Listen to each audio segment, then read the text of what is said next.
Okay, guys, it's almost 4 o'clock, and I've been on this fence since about 10 o'clock this morning, so it's time to stop. My help left. He'll give me a couple hours and then he's done, but I appreciate the fact that he put these T-posts in the ground for me. That was a big, gigantic, huge help. Okay, so I put the um, insulators on, and I ran the first 4 lines here where the fence is going to be at. Now I know you're probably thinking I need a line right between here and here, but I'm going to run poles on the outside of this fence. I'll show you on the other side what I'm gonna do, but I'm gonna run poles on the outside of this fence to give it a three-dimensional look. And it has worked on the other side, and the fence wasn't this high. I think I had 6-foot T-posts over there, and once I put them in the ground, that brought them down to 5 foot. So I'm pretty sure this is going to work as well. I've seen people do it, and they don't even electrify their fence. They just use the three-dimensional wires. But I'm going to go ahead and do it this way. So at the top, I used some wires, you can barely see, that I had left over from the other fence. But down here, these 3 lines at the bottom are 9 gauge. And also, I used a 0.2 joules solar energizing pack on the other fence. This one I have a 3.0 joules, and it's going to be ran on a 12-volt battery. And so I did my handles in red this time. Excuse me, excuse me, as opposed to yellow, just because it's closer to the road and I don't want anyone coming into my yard and not noticing this fence. Although I do have my first sign up indicating that it is electrified, but still I thought that was a little added protection to put on them. So to this point from the house, I have all 4 lines ran, but I need to get another handle because I calculated this fence based off of what I did on the other side, totally forgetting that I was getting taller T-posts this time. So I was able to run the smaller line all the way to the end where we stopped installing the T-post. This one, that baby is heavy. That's the 9 gauge. And so what I did to help me unroll it, which has been a great help, because last time I struggled with unrolling it, I took a piece of my fireplace poker set and I took both ends off of it and I stick it through this hole and I unroll with that. And so I'm going to leave that there for now because I'm done with that heavy stuff. And I want to take you to how far I made it. So this is the thin is still up here. You can't hardly see it. But this is the only line that will have this really thin wire. The rest of it is going to be that 9 gauge wiring. So let's see. I need a drink of water. Let me see if I brought my water out here real quick, y'all, before I do that walk. Of course I didn't. Or maybe it's inside the car. No. Okay. So let's just walk it. So all this is done, just the top wire again. I haven't made it with the second line yet, so I just have the top wire.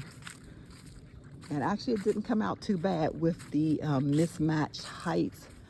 So you see on these 8 feet, I left that much white, so I try to balance out with the 7 feet.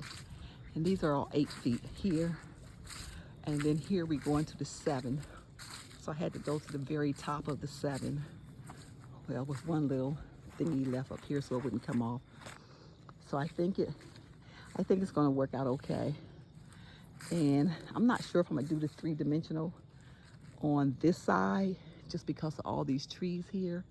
And I don't see them coming out. They might, but I don't see them coming out of these trees and just running and jumping over this fence, hopefully.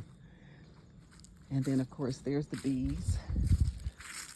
And cut this tree here. There's a lot of stuff that grows around it, but there was a tree growing here. I don't know what kind of tree it was.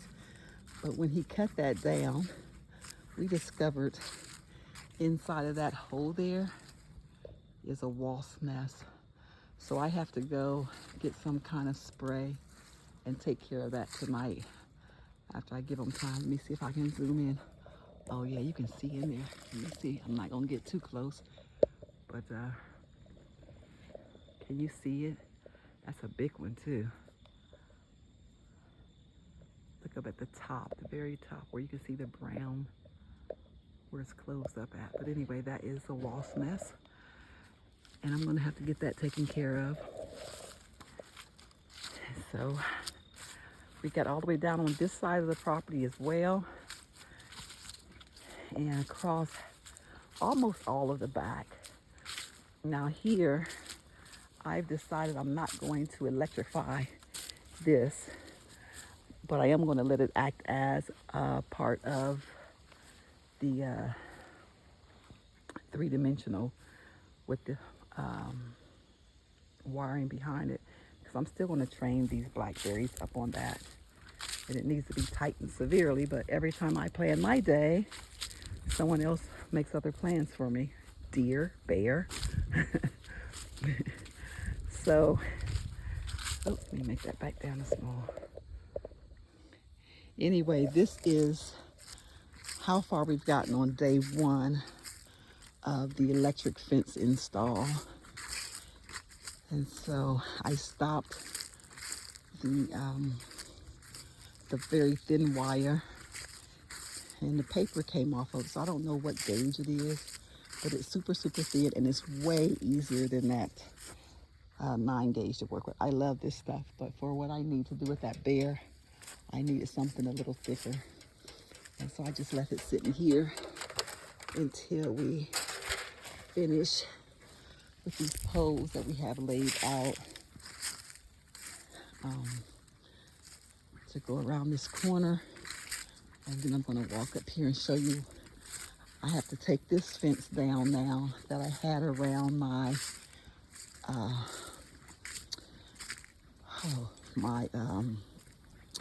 peaches, plums, all that, pears. So I'm going to take that fence down and actually replace the poles, because at the time that I put this fence up, it was just for deer. But the bear has changed things, and I used a lot of fiberglass poles, and I just used what I had of the T-post. And so this is the outside line. It's charged as well. Oh, you know what? I don't know if I turned that thing back off or not. I better not touch it. I better go down there and see. Okay. But then here, I actually got these fiberglass posts last year, and I was using them to stake my trees up that I had just bought. They were $1 a piece. If I knew I was going to be running lines for electric fence, boy, I sure would have bought all that they had. But let me make sure this is off before I touch this and tell y'all about this three-dimensional fence, or two-dimensional, whatever it is. I'm too tired to even think, y'all. Okay. My gloves off. I need to make sure.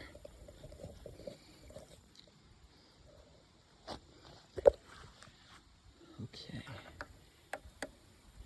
Okay, so now it's on. Okay, so it was off. I hadn't turned it back on.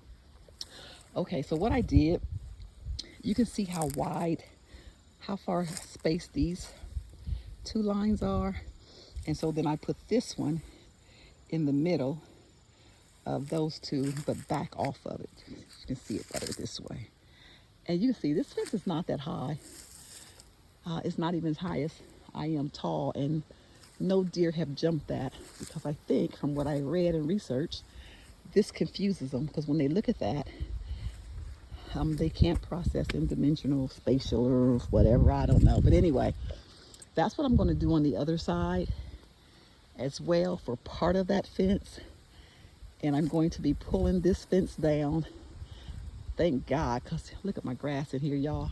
I hate it to have this fenced off because it's hard to maintain the grass and the weeds in here. So now we'll be taking this down and running it straight down to meet the poles that's way down there, changing the poles out, and that's going to open all that up, and I'll be able to get inside of there and clean that up. And again, that tree right there that the deer got to is the reason that I put this electric fence over here. It looks like crap. It looks like it's still dead, but trust me, it is still growing at the very bottom, right above the grass. Okay, so, but this time, we're going to take it. I did not include these trees last time, but this time we are going to take the fence up here and around the peach trees and out here, actually through this way where there's nothing really growing, and we're going to take it down the side of the driveway, because I also have asparagus. I have a lot of stuff growing out here, even though it looks like crap right now. And I have another apricot tree over here. So we're going to run it to put all of this stuff inside of the fence. And then we're going to cut it up that way to the corner of the house. And I'm not sure where I'm going to put that second gate yet, but I'm going to put another gate somewhere over here. Probably, I don't know, somewhere over this way. I don't want it too close to the house, so it'll be out this way somewhere so I can have easy access to those fruit trees there. If I should just come home and pull in and want to do something in the yard, I'm not very far away. So we're going to do that. But right now, Sister Girl is tired. I need to run back to the store because I need to get another handle. I got 300, good God, what was it? 300 of those yellow thingamajiggies that keep you from getting shocked, and I can't think of it right now because I was anticipating 3 to each pole like I did over there. Totally forgot those were bigger, so I need 4 for each pole. Plus I need some for the second line I'm going to run on the outside of that. So I have to go back 1 hour away and get more supplies. And so I was actually, my plan today was to get my lights on my citrus trees. And so you see I did start, but when my help came and I didn't know what's coming, I just kind of had to stop everything and help with the fence, because that was supposed to be started this afternoon after I got my trees, the lights on the tree. So the only one I got done was the grapefruit tree there. I'm missing one of my outside plug-in things that you stick into the ground. So what I'm doing this year is just running an extension cord straight to this one to warm this one up. And then I'm not covering the 10-degree tangerine, but I am going to cover this owari, and I'm going to put the lights on. I'll get up tomorrow and put lights on it before I start fooling with that fence again, and try to get this one, get the lights on this one. And I'm also going to put lights on the sugar bell. And so I have the electrical connector for both of those there, and that's what I'll be running. I'll run that on an extension cord into my house.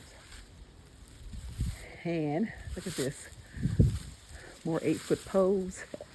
They will be going somewhere up here because the deer are coming from the woods on the backside and from across the street. All right, guys, just wanted to share that real quick update on where I am with the electric fence, besides exhausted. My banana, my greenhouse that I thought would make it another year, it is falling down, so I need to get that taken care of. I have tomatoes out there that I need to pull up. There's so much that I need to be doing, but this fence had to take priority over all else. So, oh, let me tell you.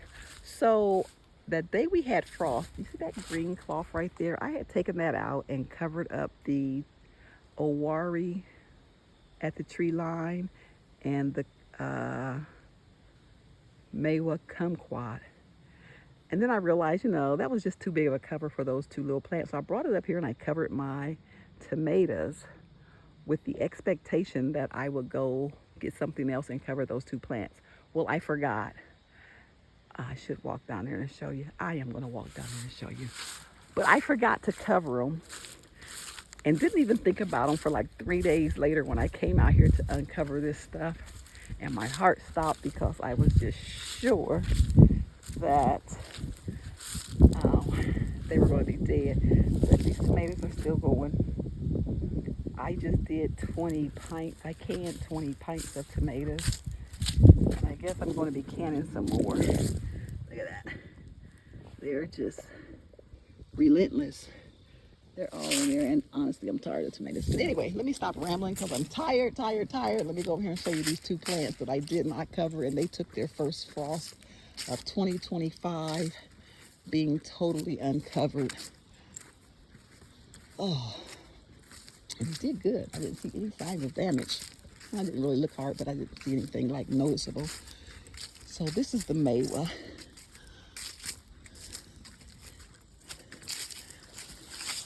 Totally uncovered. Took that frost like a champ. Still looks good, but I am going to cover it before winter gets here, guys. And then this is the owari that I forgot to cover. And I think they did really, really well. So now for real, I'm tired. I don't even feel like walking back up here to get my car. But as always, guys, thank you for watching my channel. Thank you for commenting and helping me keep my sanity, because when that bear came up here, let me tell you about this hive. That green hive is it's called a Hive 365 by Hilco. It's very expensive. And I thought about it for 6 months before I bought it. And if you see that small one there, I think it came with 1 or 2 more boxes. Actually, that might be the setup right there. It was about $600 for that setup, and it didn't include the frames. So the frames, each one of those boxes takes 10 frames. The frames are $4 plus. So you figure there's $40 in each one of those boxes, those 4 boxes there. So you're looking at $160 of potential damage that stinking bear could have done, in addition to the damage to the hive. Thankfully, I don't see any damage to the hive. I just have to replace those frames that it tore up and ate up. And I didn't know the thing could unlatch. Didn't know the thing knew how to unlatch stuff, which is why I got that. But it walked past that hive right there, the red and green. And then there's 4 other hives back there that it walked past to get to this one. And I was thinking, man, you picked the most expensive hive to come out here to ravish. But I know why. That one I did not take honey from. It was a swarm catch. And I'm really testing out these hives because they're supposed to heat in the winter, cool in the summer.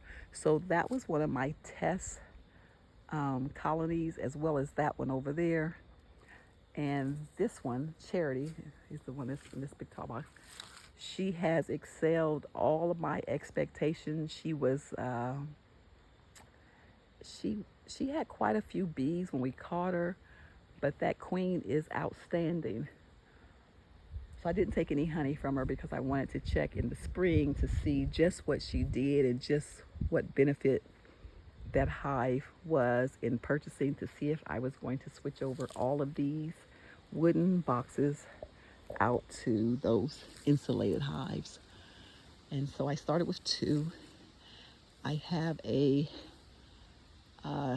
honeybee convention coming up in February, oh no, January of 2026. And so I was contemplating purchasing more of these hives, and I may, because it really did withstand that bear attack pretty well, with the exception of the frames and with the exception of the bear being able to unlatch these hooks. So I'm thinking I may be able to put locks on there. Better get back because they're still a little upset. I may be able to put locks on there, on those latches, and then it'll absolutely be bear proof. So just some thoughts, just some ramblings. I don't know how I got on the bees because it was supposed to be about this fence. But okay, guys, I am really done this time. And as always, thanks for watching. I'm going to get my tired self in here and wash up a little bit and go to the store and get some supplies and come home and wash up some more and go out, take myself out to eat because I'm starving and I am not cooking tonight. All right. Oh, y'all want to see this citrus tree that's over here flowering? Because I have to walk past it. Why not? Why not? Why not? So I uncovered it, and it is maintaining about 13 degrees warmer than outside when I have it covered with the bricks. And I think those bricks are really doing a good job. I have not had to light the candles yet, and I don't anticipate having to light them until much later in the winter. But as you can see, it is still flowering well. It's holding on to its flowers very well. And, oops, it's looking good. So I just have to pay attention to when we're going to get another frost and try to get these babies through the winter, hopefully. All right, guys, for real this time, I am out. And once again, as always, thanks for watching because I do truly appreciate you guys. I'm out.